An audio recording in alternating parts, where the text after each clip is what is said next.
சீதா, உங்ககிட்ட ஒரு விஷயம் பேசணும். உட்காருமா. பரவாயில்லைங்க. எனக்காக உட்காருமா. சீதா, சாந்தியை சமாதானப்படுத்துறதுக்காக நீ பாடின பாட்டை கேட்டேன். இவ்வளவு அழகும் அறிவும் அடக்கம் இருக்கிற உனக்கு இந்த வேலைக்கு வரணும்னு என்னம்மா விதி? உங்க கேள்வியிலேயே விதின்னு பதிலையும் சொல்லிட்டீங்களே.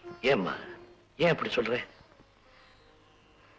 சார், இந்த உலகத்துல எத்தனையோ குடும்பங்கள்ல தாயும் தகப்பனும் ஒன்னா ஒத்துமையா வாழ பிள்ளைங்க எல்லாம் சீரும் சிறப்புமா இருக்காங்க. ஆனா நான்... அப்போ உனக்கு துணையா யாருமே இல்லையா? இருக்காங்க. எங்க அம்மா இருக்காங்க, என் தம்பியும் இருக்கான். உங்க அப்பா? அப்பா அவரை பத்தி ஏன் சரிப்பு ஞாபகப்படுத்துறீங்க? ஏம்மா ஏன்? சார், மனசுக்கு பிடிச்சு மாங்கல்யமும் கட்டிக்கிட்டு எங்க அப்பாவோட எங்க அம்மா சந்தோஷமா தான் வாழ்ந்தாங்களா. என்னையும் என் தம்பியையும் பெத்தெடுக்கிற வரைக்கும் அந்த புண்ணியமா எங்க அம்மாவையும் எங்களையும் அன்பா தான் பாதுகாத்தாரா.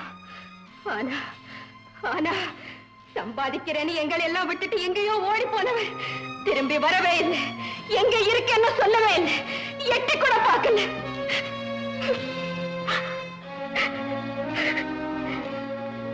பூவா இருந்த எங்க அம்மாவை புழுவா துடிக்க வச்சார் அந்த மனுஷன். வெறுப்புங்கிற தணலை எங்க நெஞ்சில அள்ளி போட்டார். அந்த தணலே நெருப்பாகி அவரை எரிக்கும். உங்க அம்மா? அவங்க எங்க அம்மா மட்டும் இல்ல சார், என் தெய்வமே அவங்கதான். கொடுக்கிறவனுக்கு தெரியுமா சார் பாரம்? சுமக்கிறவனுக்கு தானே தெரியும். எங்களை வாழ வைக்க எங்க அம்மா கல்லுடைச்சாங்க, கஷ்டப்பட்டாங்க, வெயில் மழைன்னு பார்க்காம கூலி வேலை செஞ்சாங்க. கடைசியா ஒரு தீப்பெட்டி ஃபேக்டரியில வேலை செய்யும் போது ஒரு விபத்துல அவங்க கண்ணும் பறி போச்சு. அம்மா குருடி ஆயிட்டாங்க சார், குருடி ஆயிட்டாங்க.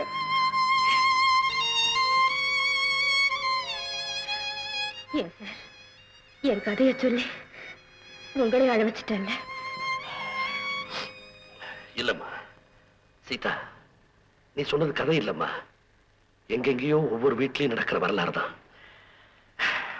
நேரமாச்சு, நானே உன்னை கொண்டு போய் வீட்டுல விட்டுறேன். பரவாயில்ல சார், நானே போயிடுறேன். இருமா, நானும் வரேன்.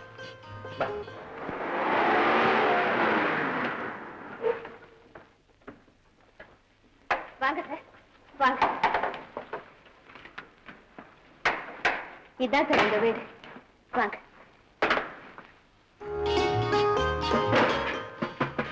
வாங்க சார், உட்காருங்க. அம்மா, அம்மா, என் முதலாளி வந்திருக்காருமா. முதலாளியா? ஆமா அம்மா, ராத்திரி ஆயிடுச்சு. என் மகள் அந்த நான் தனி அனுப்புனான்னு கூட துணைக்கு வந்திருக்காருமா. என்ன உயர்ந்த மனுஷன், எவ்வளவு பெரிய மனுஷன். இவங்களை எல்லாம் நேர்ல பார்த்து பாவா உன்னை அவரை அறிமுகப்படுத்திருக்கேன். இவங்கதான் சார் எங்க அம்மா. உங்களை போல தெய்வங்களை பார்க்க எனக்கு கொடுத்து வைக்கிறீங்க. வெளிச்சத்துக்கு வாயம்மா. வெளிச்சம் எது இருட்டு எதுன்னு எனக்கு எப்படிமா தெரியும்? கண் இருக்கும் போதே இருட்டு புரிஞ்சுக்காதவன. இனிமே பாவங்களை பார்க்க வேண்டான்னு ஆண்டவனா என் கண்ணை பறிச்சுட்டார் போல.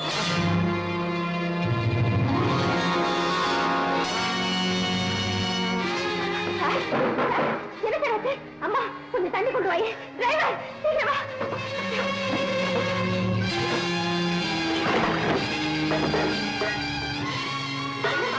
என்னாச்சு? தண்ணி கொட்டி போச்சுமா. பரவாயில்ல, நீ ஏந்துமா, நான் கொண்டு வரேன். புறத்து போயிட்டாங்கம்மா. ஏம்மா, என்னாச்சு? என்னன்னு தெரியல, திடீர்னு அவருக்கு நெஞ்சு வலி போல் இருக்கு. சீதா, போய் பாருமா. கடவுளே, என் மகளை தமகளா நினைக்கிற அந்த புண்ணியவானுக்கு எந்த ஆபத்தும் வரக்கூடாது.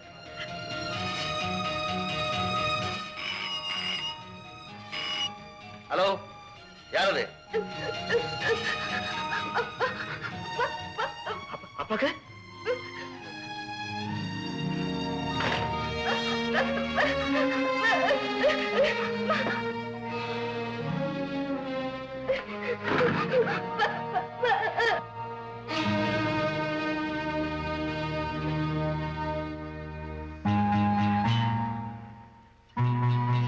என்ன டாக்டர்? சீதா, இப்ப ஒன்னும் பயப்படுறதே இல்லை. Mild heart attack. மறுபடி வராம எச்சரிக்கையா பாத்துக்கணும். அவருக்கு கம்ப்ளீட் ரெஸ்ட் தேவை. யாராவது ஒருத்தர் பக்கத்திலேயே இருக்கணும். சரி டாக்டர்.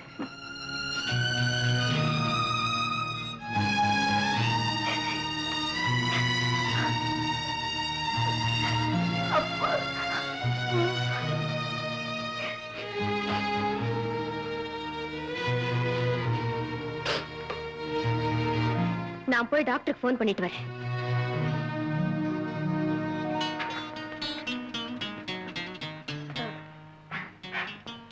அப்பாவுக்கு எப்படி இருக்குது? Mild heart அட்டாக்கா. டாக்டர் வந்துட்டு போனாரு. டாக்டர், நீ லேட்டா வர. நான் வந்து என்ன செய்ய முடியும்? என்ன பார்த்தா அப்பாவுக்கு மறுபடியும் ஹார்ட் அட்டாக் வரலாம்.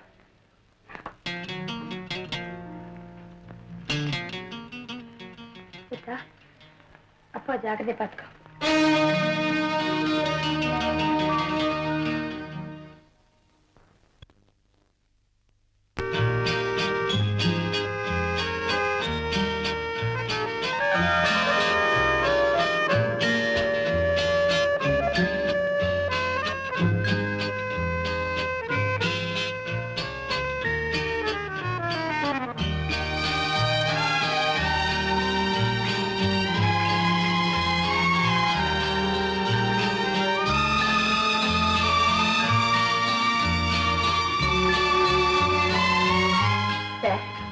இந்த மாத்திரை சாப்பிடுங்க, நல்லா தூக்கம் வரும்.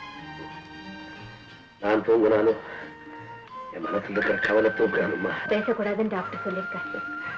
எனக்கு ஏன் இந்த வியாதி வந்ததுன்னு அந்த டாக்டருக்கு என்னமா தெரியும்? சீதா, ஒரு வகையில நான் ரொம்ப அதிர்ஷ்டசாலிமா. ஆனா அதே சமயத்துல என்ன போல ஒரு துரதிர்ஷ்டசாலி இந்த உலகத்துல இருக்கவே முடியாது. அம்மா, இந்த இதயத்துல தாங்க முடியாத ஒரு பாரத்தை நான் சுமந்துக்கிட்டு இருக்கம்மா. அது என்னன்னு உங்ககிட்ட சொன்னாதான் அந்த சும கொஞ்சம் குறையும். அனாவசியமா உணர்ச்சி வசப்பட்டு உடம்பை கெடுத்துக்காதீங்க.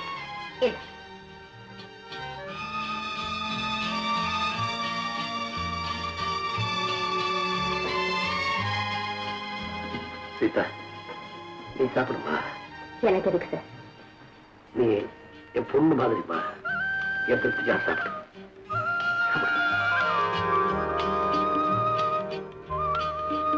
நீ குழந்தையா இருக்கும் போது என் கையால உனக்கு ஊட்டுறதுக்கு நான் கொடுத்து வைக்கல.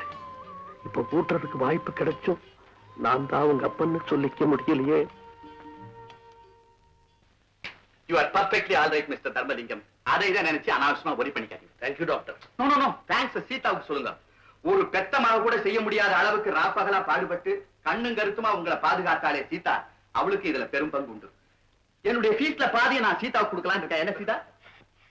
என் கடமையை செஞ்சதுக்கு ஃபீஸ் எதுக்குங்க? அப்ப நான் வரேன். Thank you. வரேன்னா? சீதா,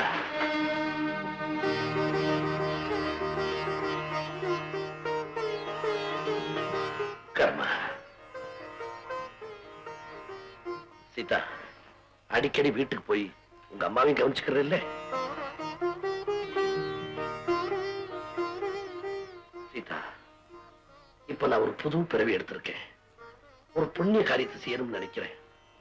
எங்க குடும்பம் சிதறி போன குடும்பமா போச்சுன்னு சொல்லி அன்னைக்கு அழுதியே, அந்த குடும்பத்தை ஒன்னா சேர்த்து வச்சு பார்க்கணும்னு ஆசைப்படுறேம்மா. ஆமாம்மா, விதியோ வினையோ தான் காப்பாற்ற வேண்டிய குடும்பத்தை கைவிட்டுட்டு போயிட்டாரே உங்க அப்பா. அவர் எங்க இருந்தாலும் அவரை தேடி கண்டுபிடிச்சு கொண்டு வந்து சேர்த்தேன்னா என்னம்மா எந்திரிச்சு? நீங்க சொன்ன மாதிரி உங்களுக்கு புண்ணியத்தை தேடிக்கிறதுக்காக எங்க வீட்டுல ஏன் சார் பாவத்தை கொண்டாந்து சேர்க்கிறீங்க? எங்களை பொறுத்த வரைக்கும் இது ஜென்ம ஜென்மத்துக்கும் நடக்காத விஷயம். ஆமா சார், அவங்க செத்த பிறகு அவர் வந்து அவங்க பிணத்தை கூட பார்க்க கூடாதுன்னு எங்க அம்மா அடிக்கடி சொல்லுவாங்க. சீதா, நான் சொல்றது உனக்கு புரியலம்மா. இன்னைக்கு உங்க அப்பா எங்கேயும் ஒரு பங்களாவிலே இருக்காருன்னு வச்சுக்க, அவருக்கு சுகம் இருக்கும்னு நான் நினைக்கிறேன். இருக்காதும்மா, இருக்காது. அவர் உள்ள அவர் செஞ்ச தப்ப ஒவ்வொரு வினாடியும் சுட்டி காட்டி காட்டி அவர் உயிரோட கொல்லும்மா. நான் ஒரு தகப்பன் தானே. ஆனா ஒரு தாயோட உள்ள உங்களுக்கு தெரியாது சார். கண் இருக்கும் போதே இருட்ட தெரிஞ்சுக்காதவன் நான் அன்னைக்கு எங்க அம்மா சொன்னாங்களே, அதுல இருந்து அவங்க உள்ள கொதிப்ப, எங்க அப்பா மேல கொண்டிருக்கிற வெறுப்ப உங்களால புரிஞ்சுக்க முடியல. நாங்களும் இவ்வளவு காலம் அப்பாவை பார்க்காமலே வளர்ந்துட்டோம். இனி வாழ போற நாட்களுக்கு எங்களுக்கு அந்த அப்பா தேவைதானா? சார், கிடைக்காம போன தகப்பன் பாசத்தை உங்க மூலமா நான் அடையிறேன். மறுபடியும் அவரை ஞாபகப்படுத்தி இந்த ஆனந்தத்தையும் திருப்தியும் பாழாக்கிறாதீங்க சார். சீதா, தெரியாம தவறு செய்யறவங்களை மன்னிக்கலாம், தெரிஞ்சு தவறு செய்யறவங்களை அந்த ஆண்டவனை மன்னிக்க மாட்டான். ஏன் சார், நான் சொன்னதுல தப்புன்னு இல்லையே? தப்பு இல்லம்மா, தப்பு இல்ல. காயம் பட்டவங்களுக்கு தானே வலி தெரியும். சீதா, உன் தம்பி எங்க இருக்கிறான்? இருக்கான் சார், இருக்கான். அவனையும் ஒரு நாள் இங்க கூட்டிட்டு வாயே. கூட்டிட்டு வரேன் சார், நிச்சயம் கூட்டிட்டு வரேன். உன் தம்பியை பார்த்த உடனே நான் திகைச்சு போயிட்டேன். சந்தர்ப்ப சூழ்நிலை உடனே வர முடியல. அப்புறம் ஆபத்து இல்லைன்னு உன் லெட்டரை பார்த்த உடனே தான் எனக்கு நிம்மதியாச்சு. முரளி, எனக்கு தெரியல, ஆண்டவன் மாமாவை கொண்டு போக மாட்டான். அவர் உயிரோட இருந்து இன்னும் எவ்வளவோ காரியங்கள் செய்ய வேண்டியிருக்கு. பாப்பா, தியாகு, உட்கார். இப்ப உடம்பு எப்படி இருக்கு மாமா? I am all right, don't worry. Esther விஷயமா போயிருந்திய, என்ன முடிஞ்சு போச்சா? இன்னும் முடியல மாமா. அதான் முரளி அனுப்பலான் இருக்கேன். ஆபத்து நேரத்தில் நான் வராம போறதுக்கு அதான் காரணம் மாமா. அதனால என்னப்பா, பரவாயில்ல. உனக்கு பதிலாதான் என்ன காப்பாத்துறதுக்கு ஆண்டவன் வேற ஒருத்தர் அனுப்பிச்சு வச்சுட்டாரு. யார் மாமா அது?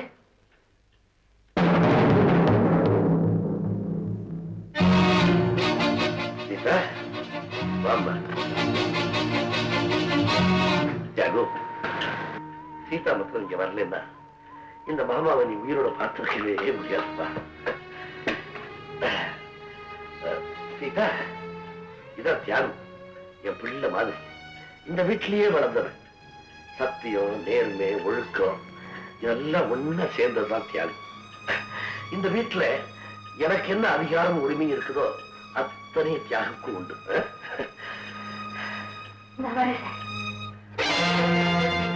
சீதா, சீதா, அவசரமா எங்க போய்? வீட்டுக்கு போறேன். இனிமே என்னால இங்க இருக்க முடியாது. இந்த வீட்டுல உங்க அண்ணனுக்கு தான் எல்லா உரிமையும் உண்டுன்னு உங்க மாமா சொல்லிட்டாரு. எங்க அண்ணனால உனக்கு எந்த ஆபத்தையும் ஏற்படாது. ஆபத்து இனிமேலா வரணும்? நீ என்ன சொல்ற? ஒண்ணுமில்லை. நீ என் பழைய கதை நினைக்கிற, அதெல்லாம் மறந்து போன விஷயமாச்சு. அது உனக்கு மறந்து போன விஷயமா இருக்கலாம்.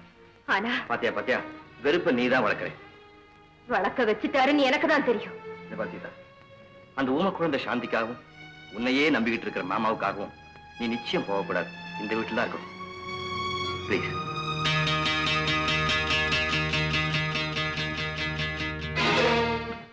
நம்ம எஸ்டேட் மேனேஜருக்கு எல்லாம் விளக்கமா எழுதியிருக்கேன். நீ அவர் கூட இருந்தா அவருக்கு உதவியா இருக்கும். என்ன அண்ணா, ஒரு முக்கியமான விஷயம். என்னடா? நீங்க கொடுத்த மயக்க மருந்து தான் என்ன மனுஷனாக்குச்சு. இல்லன்னா உள்ளத்தால் என்ன தம்பியா நினைச்சு பழகுன சீதாவுக்கு நான் தாலி கட்டியிருப்பேன். என்னடா சொல்ற?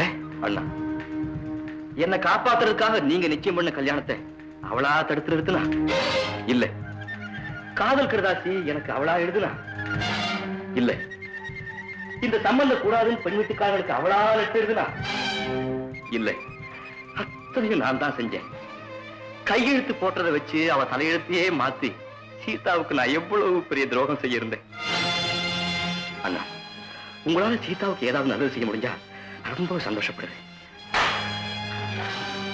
என்னன்னா தவறிடுச்சா? ஆமா, கை தவறிடுச்சு. உனக்கு ட்ரெயினுக்கு நேரமாச்சு, நீ புறப்படு.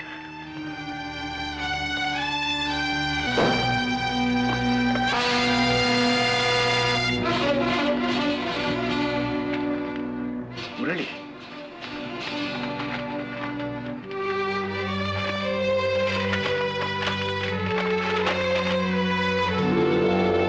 அன்பு தம்பி முரளிக்கு என் ஆசை, பாசத்துக்கு நீ தவறான அர்த்தம் கற்பித்துக் கொண்டு உன் அண்ணன் முன்னால் என்னை மனைவி என்று சொன்னாயே, அப்போது நான் அதிர்ந்து போனேன்.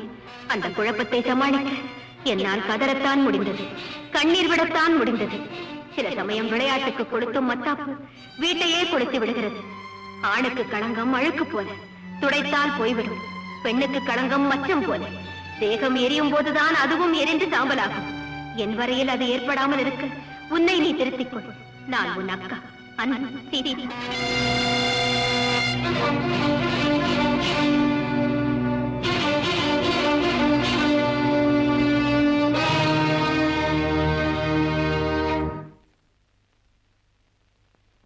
சீதா?